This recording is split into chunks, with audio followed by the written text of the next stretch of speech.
ni Vice President Sara Duterte na ilipat ng petsa ang nakatakdasa ng pagpapatawag sa kanya ng NBI bukas hinggil sa issue ng kanyang pagbabanta umano sa first couple at kay House Speaker Martin Romualdez. Bukod sa patong-patong na kaso, tuloy din ang mga nagluluto ng impeachment complaint laban sa Vice Presidente. Magbabalita si Marian Enriquez.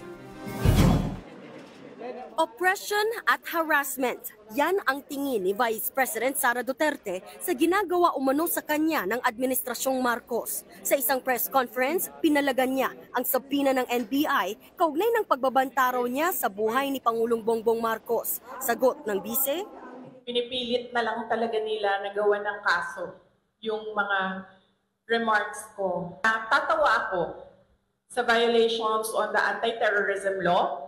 Hindi actionable ang maghabilin ka. Walang active threat kung hindi ako mamatay. Walang mali doon. Walang illegal doon. Bukod sa pagpapasapina sa kanya, sinampahan din si VP Sara ng reklamong direct assault, disobedience to authority at grave coercion. Dawit din ng head ng Vice President Security na si Colonel Raymond Lachica at ilan pang tauhan ng OVP. Kaugnayan ng tensyon sa paglipat sa ospital sa Chief of Staff ni VP Sara na si Zulaika Lopez mula sa Kamara noong Sabado. Sa video makikitang itinulak at itinaboy pa ni Lachica ang police doctor na si Police Lieutenant Colonel Van Jason Villamor. Hindi po namin inaasahan na magiging ganon ang kahihinatnan in the performance of our duties, and then naging ganon pa. Nobody is above the law.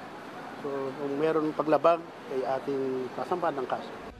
Sabi naman ni VP Sara, magsasampa rin sila ng mga reklamong robbery, kidnapping at disobedience. Sa ngayon, may 3 disbarment case laban sa bise. Isa rito isinampa ng dating abogado at presidential poverty czar na si Larry Gadon. Dating kaalyado ng mga Duterte si Gadon, pero nagsisisi na raw siya ngayon.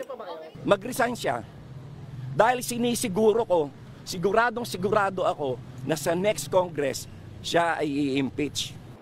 Tingin din ni dating Senator Antonio Trillanes, hinog na ang impeachment laban kay VP Sara. Siguro naman, nakikita naman ng mga kababayan natin, lahat ng mga dangers, mga red flags, yung unfitness ni Duterte, kailangan matanggal ito sa pwesto. Nakita nyo ba? Sabi ko, may topak eh. Sabi naman ng bise, they can always try na mag-impeachment.